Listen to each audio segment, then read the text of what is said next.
Hey guys, I'm Paco the Realtor. 16 years of experience, helped over 200 families buy and sell the American dream.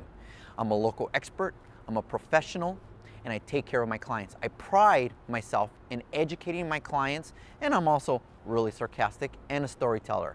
So why don't you guys get to know me? Hey guys, this is Paco the Realtor, your friend and real estate broker of RX Real Estate, local expert storyteller. I hope everybody is having a good eating and staying warm. I know I have my cup of coffee. So anyways, today I wanted to talk to you about cashing in equity. It's been a while since I've been on here, and I'm kind of excited to get back on this and start talking questions that people have been asking lately, in the last few months actually. So let's start by this. You have equity in your house now. You had a little, or you were upside down. Now you have equity. And now you're asking yourself, do I cash in? Do I cash in? Do I stay? Do I move? What do I do? Before you didn't have that opportunity, now you do.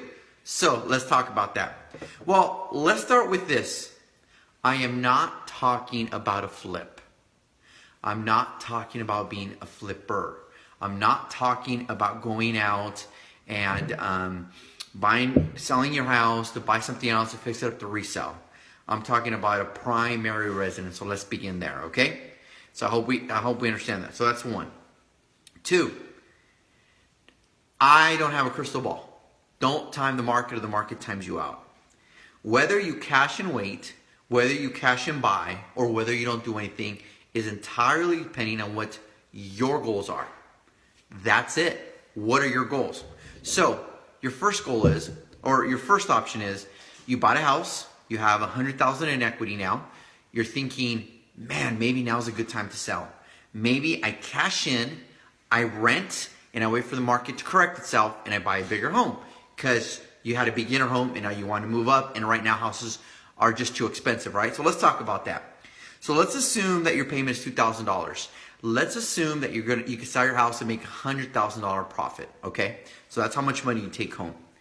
Well, if you go out and rent another home, your rent is going to be probably about $2,000.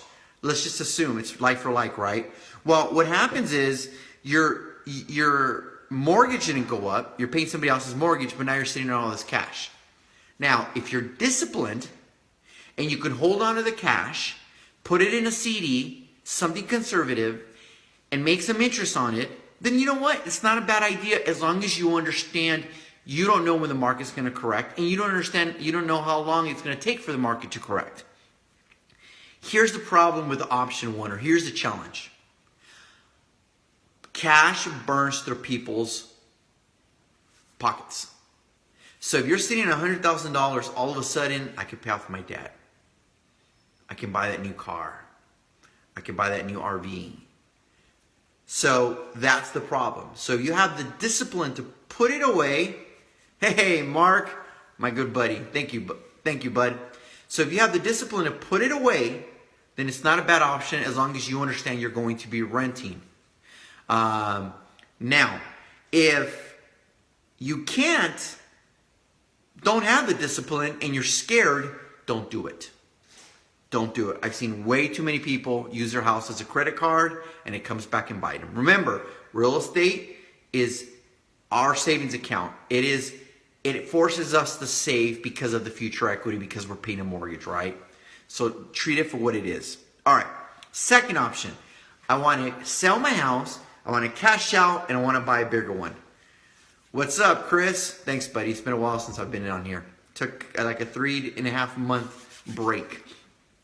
So second option. I'm going to sell my house. I have $100,000. Now I'm going to buy another house. Okay. A lot of move-ups happening like that. Nothing wrong with that. Again, based on your goals. If you have a growing family and you want to take advantage of low rates, historically, it's not a bad option. So a lot of people, because of I need a place to live, I don't want to pay a rent, and cash burns holes through my pocket, they take the money and buy another house. So that is the most common thing to do. You're not holding on to the money, you're actually moving up. And that's what's important. All right, guys? So your goals dictate, again, if your goal is to buy a bigger home, but you want to wait for the market to adjust whenever that is, whether that's a year or two. As long as you understand that, then you're fine. And as long as you know and you're smart with your money. If your goal is to move up now and buy a bigger home because you do have equity, well, rates are low. That's also not a bad option. The third option is to do nothing. Hey, Barbara. Hello. Is to do nothing. A house is not a credit card. A house is not a flip. I always tell the story about my father when he bought the house. You know, I want to say 190. Then it went down to 160. Then it went down to 135. Then it went up to 350. Then it went back down. Then it went up to $500,000. Then it back down to 250. Now it's worth $600,000. And my dad always said the same thing. It doesn't matter because I'm not selling. He already had his home. He wasn't going to sell. So for him, it doesn't matter what the market does. Why? Because the mortgage is consistent. He's just paying down the debt. Paying down the debt. And now he's got probably over $500,000 in equity in case of an emergency, right? He's retired now, so he's got options. We're all at different phases. Let's talk about millennials. You know, everybody makes fun of millennials, I'm including myself, by the way, because I'm a Generation X, so I'm right before them. Millennials are not buying. Millennials, yes, millennials are buying. Today we went to, thanks to Windermere, we went to an economic kind of summit. Where they kind of talked about what was going on or what they expected to go on in the economy. An economist went out and talked.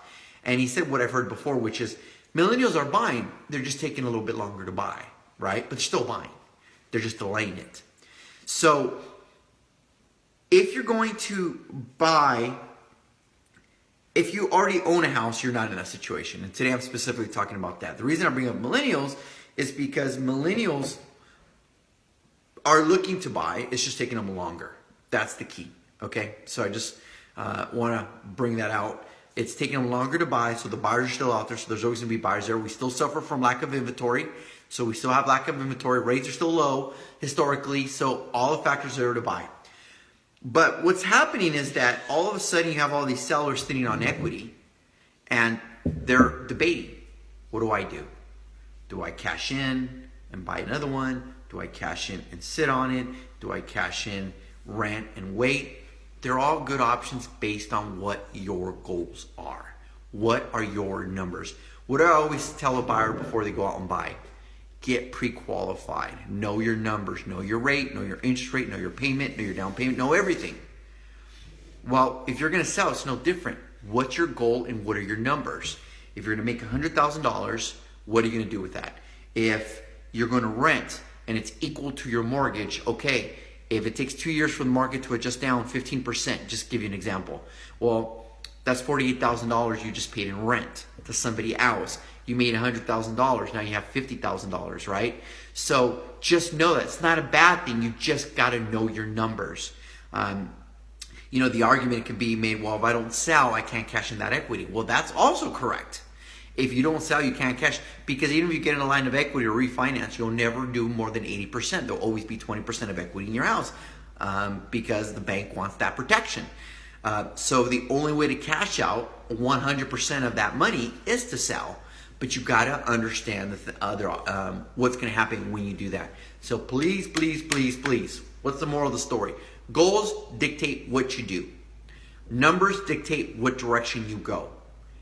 And if money burns through your pocket and you're telling yourself, I'm going to sell and I'm going to rent and sit on that money and wait for the market to adjust, put that money in a CD that you can't touch. Because if not, 3 years from now, you'll be down to $30,000. You're going to be like, damn, it just happens. Know who you are. Understand that. All right, guys? I hope this provided some information for people that are debating what to do or what not to do. All right, guys. Until next time, this is Paco, the Realtor, local expert, storyteller, broker owner of RX Real Estate. Buenas noches. Hey guys, thanks for watching my video. Hope you love the content. Subscribe below or follow me on social media. Just type Paco, the Realtor.